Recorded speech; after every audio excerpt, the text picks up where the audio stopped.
भारत एक ऐसा देश है जहां आज भी जब किसी को दिक्कत होती है तो उसका जवाब होता है कि तू मुझे कोर्ट में मिल। मतलब इंडियन जुडिशरी के ऊपर आज भी काफी ज्यादा भरोसा है और भारत ऐसा भी देश है जहां जुडिशियल सुप्रीमेसी चलती है। लेकिन जब ऐसे केसेस सामने आते हैं, जब जुडिशियल करप्शन के केसेस सामने आते हैं, जब हमें पता चलता है कि जिनके ऊपर हम विश्वास कर रहे हैं वो घूसखोर हैं, वो करप्शन कर रहे हैं, तो क्या ये जो जुडिशरी पे भरोसा है ये बना रह पाएगा? क्या हम अपने न्यायालय पे, अपने न्यायिक व्यवस्था पर विश्वास कर पाएंगे? ऐसा ही कुछ केस सामने आया है दिल्ली हाईकोर्ट में। दिल्ली हाईकोर्ट के जो जज हैं यशवंत वर्मा, उनके घर में काफी ज्यादा कैश मिला है, वो भी गलती से। फायर डिपार्टमेंट ने ढूंढा, ईडी नहीं ढूंढ पाई, सीबीआई नहीं ढूंढ पाई। अब कैश भी कौन ढूंढेगा? कैश भी फायर डिपार्टमेंट ढूंढेगा। क्यों? क्योंकि उनके घर में होली में आग लग गई थी, तो जो नोट जो है वो जल जल के बाहर निकल आए। अब ऐसे केसेस में जब हमें पता चलता है कि हमारे जजेस करप्ट हैं, तो क्या वो जो जजमेंट दे रहे हैं, क्या वो सच में जस्टिस कर पा रहे होंगे? आज पूरा हमारा ये वीडियो इसी पर है। जुडिशियल रिफॉर्म्स क्यों होने चाहिए, जुडिशरी के साथ दिक्कत क्या क्या है, क्या क्या अब तक रिफॉर्म्स किए गए हैं, और अगर मुझे ऐसे जजेस को रिमूव करना हो, इनके ऊपर क्या क्या केसेस है पहले तो ये भी डिस्कस करेंगे, और अगर इनका रिमूवल प्रोसेस चालू होता है तो उन्हें किस तरीके से रिमूव किया जाएगा वो भी हमें इस वीडियो के अंदर डिस्कस करना है। हेलो एस्पिरेंट्स, मेरा नाम है सुमित त्यागी, वेलकम टू चहल एकेडमी। शुरू करता हूं मैं इस वीडियो को। जैसा मैंने आपको बता दिया, कैश मिला है इनके घर में, और रिसेंटली जो चीफ जस्टिस हैं दिल्ली हाईकोर्ट के, उन्होंने सीधे सीधे बोला है पुलिस को और जो इनके यहाँ जो इनकी सिक्योरिटी थी उनको, कि किसी भी तरीके से इनका फोन, जो इनका पर्सनल फोन है, उसे डिस्पोज ना होने दिया जाए, उसमें से कुछ डिलीट ना किया जाए, कोई कन्वर्सेशन मॉडिफाई ना किया हो पाए, और किसी भी तरीके से कोई भी मैसेज या डेटा जिस टाइम पे इनके अगेंस्ट एक इंक्वायरी चल रही होगी, इन्वेस्टिगेशन चल रही होगी, वो किसी तरीके से भी छेड़छाड़ उसके साथ नहीं होनी चाहिए। मतलब इन्हें बचना नहीं है। अगर इन्होंने कुछ गलती की है तो उसे पूरी तरीके से इनको उस चीज की सजा मिलनी चाहिए। एटलीस्ट प्रिटेंड तो ऐसा ही किया जा रहा है, बाकी तो खैर समय ही बताएगा। अब बेसिकली हुआ क्या है, ये है जस्टिस यशवंत वर्मा, दिल्ली हाईकोर्ट में ये जज हैं। इनके यहाँ, जैसा मैंने आपको बताया है, कि इनके यहाँ कैश मिला है, और कैश मिलने के तुरंत बाद इनको थोड़े टाइम के लिए सस्पेंड कर दिया गया है विद द इमीडिएट ऑर्डर, जब तक कोई अगला ऑर्डर आपको आता हुआ नहीं दिखता है। और ये स्टेटमेंट किसका है? ये डी के उपाध्याय, जो दिल्ली हाईकोर्ट के जस्टिस हैं, चीफ जस्टिस हैं, उनका जजमेंट है ये। अब ये जो कैश फाइल मिला है, ये इनके पास आया कहां से? तो इनका जो नाम है एक पुराने केस से भी जुड़ता है, जो ओरिएंटल बैंक ऑफ कॉमर्स ने इनके अगेंस्ट फाइल किया था। देखिए, सीबीआई ने एक एफआईआर रजिस्टर की थी किसके अगेंस्ट? सिंभावली शुगर मिल्स के अगेंस्ट, उसके डायरेक्टर्स के अगेंस्ट, जिसमें और बाकी लोग जो उससे एसोसिएटेड थे, जैसे जस्टिस यशवंत वर्मा, जिनके घर में ये कैश मिला है। ये एक नॉन एग्जीक्यूटिव डायरेक्टर थे इस कंपनी के अंदर। केस स्टार्ट होता है ओरिएंटल बैंक ऑफ कॉमर्स की एक कंप्लेन से कि इन्होंने बैंक के साथ फ्रॉड किया है, फ्रॉडुलेंट वे से बैंक से एक लोन उठाया है। कंपनी का कहना है कि इन्होंने जो अपने केवाईसी डॉक्यूमेंट्स थे इस सिंभावली शुगर मिल्स ने, वो फेक केवाईसी डॉक्यूमेंट सबमिट किए। बैंक की भी गलती है, खैर उन्हें पहले क्लैरिफाई और जस्टिफाई करना चाहिए था इस चीज को, क्रॉस वेरीफाई भी करना चाहिए था। 2015 तक ओबीसी ने यह डिक्लेयर किया था कि एक लोन का फ्रॉड है, साथ के साथ जिसमें 97.85 करोड़ तो पूरी तरीके से लूज हो चुके हैं, और लगभग 109.08 करोड़ अभी भी बकाया हैं जो इन्होंने पे नहीं किए हैं। शायद वही इनके घर में पड़े होंगे, राइट? तो मतलब 200 करोड़ से ऊपर का ये ओवरऑल फ्रॉड था, जिसमें आपको हमारे माननीय जज साहब इन्वॉल्व दिखते हैं। और उसका होली वाले दिन बोलते हैं ना कि होली हम इसलिए सेलिब्रेट करते हैं कि जी अच्छाई की जीत हुई है बुराई के ऊपर, तो शायद इसलिए वो आग भी, रावण दहन तो नहीं होता हमारे यहां, लेकिन नोटों का दहन हमारे यहां होली पर जरूर होता हुआ दिखा, और उसकी वजह से ये भाई साहब आपको फंसते हुए भी दिखे। कॉन्स्टिट्यूशनल स्टेप क्या है? अगर कोई करप्शन में कोई जज फंसता है तो क्या प्रोसीजर होगा आगे? देखो, जजेस के लिए इंपीचमेंट टर्म यूज नहीं किया जाता। इंपीचमेंट टर्म केवल प्रेसिडेंट के लिए यूज किया जाता है अंडर आर्टिकल 61। जजेस का जो रिमूवल है वो सीधा सीधा मुझे सुप्रीम कोर्ट के लिए देखने को मिल रहा है आर्टिकल 124 के अंदर, और हाई कोर्ट जजेस के लिए देखने को मिल रहा है सीधे आर्टिकल 218 के अंदर। अब ये भाई साहब हाई कोर्ट से हैं, तो इनका जो प्रोसीजर होगा वो 218 आर्टिकल के अंदर होगा। जो प्रोसीजर है वो दोनों का बिल्कुल सेम है, चाहे वो हाई कोर्ट जज हो चाहे वो सुप्रीम कोर्ट जज हो। कॉन्स्टिट्यूशन बोलता है कि जज को रिमूव किया जा सकता है only through the president order, और किसके थ्रू, और वो प्रेसिडेंट ऑर्डर कब आएगा, जब ये दोनों हाउसेस से एक मोशन पास किया जाएगा बाय एन स्पेशल मेजॉरिटी। वो क्या है पूरा प्रोसीजर, वो भी मैं डिस्कस करूंगा। और ये जो पूरा प्रोसीजर है ये हमारे संविधान में कहीं मेंशन नहीं है, इट इज मेंशन्ड इन जजेस इंक्वायरी एक्ट ऑफ 1968, जिसके थ्रू वो मुझे पूरा जजेस के रिमूवल प्रोसेस जो है वो डिसाइड किया गया है और उसके अकॉर्डिंग वो फंक्शन करता हुआ दिखता है। अब ये इंपीचमेंट प्रोसेस फंक्शन कैसे करता है, देखो जब भी किसी जज के ऊपर ऐसे एलिगेशंस लगते हैं तो उसके लिए एक रिमूवल मोशन लाया जाता है। दोनों हाउसेस में लाया जा सकता है, राज्यसभा में भी लाया जा सकता है, लोकसभा में लाया जा सकता है। अगर वो लोकसभा में लाया जा रहा है तो उसे एटलीस्ट 100 मेंबर्स का सपोर्ट चाहिए, अगर वो राज्यसभा में लाया जा रहा है तो उसे एटलीस्ट 50 मेंबर्स का सपोर्ट चाहिए। ये स्पीकर को सबमिट किया जाएगा, चेयरमैन को सबमिट किया जाएगा रेस्पेक्टिवली। अगर स्पीकर और चेयरमैन ने वो जो ऑर्डर है, मोशन है, उसको एक्सेप्ट कर लिया तो एक इंक्वायरी कमेटी बनाई जाएगी, एक 3 मेंबर इंक्वायरी कमेटी बनाई जाएगी इन्वेस्टिगेट करने के लिए उन चार्जेस को जो उस जजेस के ऊपर बने हैं। इस इंक्वायरी कमेटी में कौन होगा, सुप्रीम कोर्ट जज, chief justice of high court, concerned high court and a distinguished jurist. मतलब तीनों ही जुडिशियल मेंबर्स होंगे जो ये एनालाइज करेंगे क्या जजेस ने सच में ऐसा कुछ किया है, इस पर्टिकुलर जज ने सच में कुछ ऐसा किया है कि इसके अगेंस्ट ये चार्जेस लगाए जाएं। अगर ये कमेटी मानती है कि यार ये जो जज ने किया है ये मिसबिहेवियर और इनकैपेसिटी थी, मिसबिहेवियर के अंदर ही काउंट होता है करप्शन, और इसके ऊपर ये चार्जेस जो लगाए गए हैं ये उसका गिल्टी है, तो इवेंचुअली एक मोशन इंट्रोड्यूस कराया जाएगा रेस्पेक्टिव हाउस में जिसमें भी वो मोशन इंट्रोड्यूस कराया गया था, और वो स्पेशल मेजोरिटी से पास कराना पड़ेगा। स्पेशल मेजोरिटी कौन सी वाली, स्पेशल मेजोरिटी हमारे पास 3 है, आर्टिकल 61 वाली, आर्टिकल 249 वाली और आर्टिकल 368 वाली। तो यहां जो यूज हो रही है वो 368 वाली मेजोरिटी यूज हो रही है, स्पेशल मेजोरिटी, जिसमें हम क्या बोलते हैं, absolute majority plus simple majority.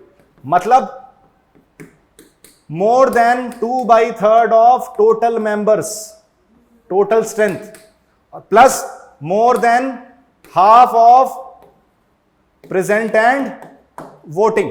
ये जो देखने को मिल रहा है कि या इन दोनों को कंबाइंड चाहिए हमें, इसे मैं ये भी बोल सकता हूं कि यार सॉरी एब्सोल्यूट मेजोरिटी इसमें देखने को मिल रहा है हमें 2/3 वाली, एब्सोल्यूट मेजोरिटी प्लस 249 वाली, मैंने गलत लिखा है थोड़ा सा, यहां आपको देखने को मिल जाएगी 249 वाली मेजोरिटी प्लस आपको देखने को मिल जा रही है सिंपल मेजोरिटी।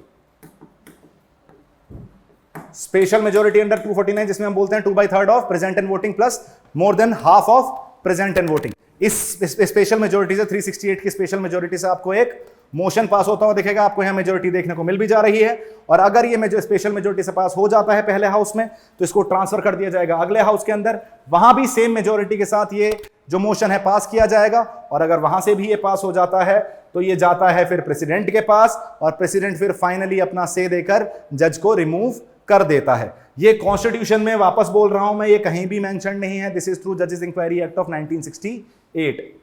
आगे देखते हैं जुडिशियल रिफॉर्म्स की जरूरत क्या है। देखो सबसे पहले हमारे देश के अंदर जुडिशियल बैकलॉग्स बहुत ज्यादा हैं, हमारे यहां पेंडेंसी ऑफ केस जो है वो बहुत ज्यादा है। अगर सारे केसेस को देखा जाए तो लगभग 5.1 करोड़, मतलब 5 करोड़ से ज्यादा केसेस आज की डेट में आपको पेंडिंग देखने को मिल जाते हैं from lower level to higher judiciary overall. तो काफी ज्यादा पेंडेंसी ऑफ केसेस है, मतलब, और हमारे यहां बोलते हैं justice delayed is justice denied, और अगर इतनी पेंडेंसी है, इतने अंडर ट्रायल्स हैं, तो जस्टिस तो डिलेड ही है, तो इसका मतलब जस्टिस डिनाइड भी है, मतलब जुडिशरी ठीक से काम नहीं कर रही। जुडिशियल अकाउंटेबिलिटी नहीं है, जज ही जजेस को अपॉइंट कर रहे हैं, state with in a state exist कर रहा है। नेशनल जुडिशियल अपॉइंटमेंट कमीशन लाई गई थी सॉरी 2014 के अंदर, जिसे हम 4th जज केस बोलते हैं, उसके बाद उसे नलीफाई कर दिया गया in the name of independence of judiciary कि भाई this goes against the basic structure, तो ये एनजेएसी पिक्चर में नहीं आ सकती। तो कहीं ना कहीं एक जो चीज थी अकाउंटेबिलिटी बढ़ाने की कोशिश की गई जुडिशरी की, वो भी साइडलाइन कर दी गई। डाइवर्सिटी एंड रिप्रेजेंटेशन की बात की जाए तो अगर वुमेन का रिप्रेजेंटेशन देखा जाए अगस्त 2024 की रिपोर्ट के हिसाब से, तो मात्र 14% वुमेन है हाई कोर्ट्स के अंदर और मात्र 9.3% वुमेन है सुप्रीम कोर्ट के अंदर, और ये बढ़ने के बाद है। पिछले कुछ रिसेंट टाइम में आपको नंबर ऑफ वुमेन जजेस बढ़ती हुई दिखी है, तब भी वो नंबर मात्र 14 और 9.3% देखने को मिल रहा है, जबकि आप लोअर जुडिशरी में देखोगे तो ये नंबर आपको 27% देखने को मिलता है। लेकिन जब मैं प्रमोशंस की बात करता हूं, हायरार्की में राइज करने की बात करता हूं, तो वुमेन आपको राइज करती हुई नहीं दिखती। और ये तो जेंडर पर्सपेक्टिव से है। अगर मैं कास्ट पर्सपेक्टिव से देखूं तो 2018 से लेकर 2022 के बीच में जितने भी जजेस अपॉइंट किए गए हैं उसमें से 79% जजेस जो हैं वो जनरल कैटेगरी से बिलोंग करते हैं। मतलब कहीं ना कहीं आप सोशल जो डाइवर्सिटी है उसको भी मेंटेन नहीं कर पा रहे, जो जेंडर डाइवर्सिटी है उसको भी मेंटेन नहीं कर पा रहे, जो बताता है कि किस लिए प्रॉब्लम्स एग्जिस्ट कर रही हैं और क्यों हमें रिफॉर्म्स की जरूरत भी है। रीजंस क्या हैं रिफॉर्म्स के? जी कुछ इंटरनल फैक्टर्स हैं, कुछ एक्सटर्नल फैक्टर्स हैं। इंटरनल फैक्टर्स क्या है? जुडिशरी खुद चेंज नहीं करना चाहती। रीजन बीइंग, चेंज करने के लिए उन्हें अपने हाथ में से पावर लूजन अप करनी पड़ेगी, थोड़ा सा अकाउंटेबिलिटी बढ़ानी पड़ेगी अपनी, और इसलिए उनके अंदर एक रेजिस्टेंस दिखता है कि चेंज ना किया जाए। दूसरा, जुडिशरी के अंदर एक करप्शन देखने को मिल रहा है और इस वजह से भी आपको रिफॉर्म नहीं होता हुआ दिख रहा। जो रिफॉर्म्स हैं उन्हें ठीक से इंप्लीमेंट नहीं किया जा रहा। जो रिफॉर्म्स कर भी दिए गए हैं वो ग्रास रूट रियलिटी पे अभी आपको कारगर होते हुए नहीं नजर आते। और लास्ट में जो हमारा कोर्ट सिस्टम है वो काफी ज्यादा ओवरबर्डन्ड है। एक्सटर्नल फैक्टर्स भी हैं, कुछ पॉलिटिकल इंटरफेरेंस एएन रे के टाइम से, since the time of Indira Gandhi till present times, जब आपको देखने को मिल रहा है इलाहाबाद हाई कोर्ट के एक जज जो है वो वहां जाकर एक पर्टिकुलर कम्युनिटी के बारे में उल्टे सीधे कमेंट्स बोलते हैं, एक पर्टिकुलर कास्ट बेस्ड कम्युनिटी के ऊपर, रिलीजियस बेस्ड कम्युनिटी के ऊपर ऐसे स्टेटमेंट देते हैं जो एक जज को शोभा नहीं देते। तो एक पॉलिटिसाइज होना जजेस का, ये भी बहुत बड़ा फैक्टर है, इसलिए हम उसे बोल रहे हैं political interference. Insufficient resources, funding जो मिल रही है, जो रिसोर्सेज हैं जुडिशरी के पास, स्पेशली जो लोअर जुडिशरी है, वो एक बहुत बड़ा इशू है। ब्यूरोक्रेटिक रेड टेपिज्म, जो हमारे यहाँ लाल फीताशाही है, वो ब्यूरोक्रेसी को भी इशू क्रिएट कर रही है और वो चीज जुडिशरी के साथ भी इशू क्रिएट कर रही है। Last but not the least, public aware नहीं है।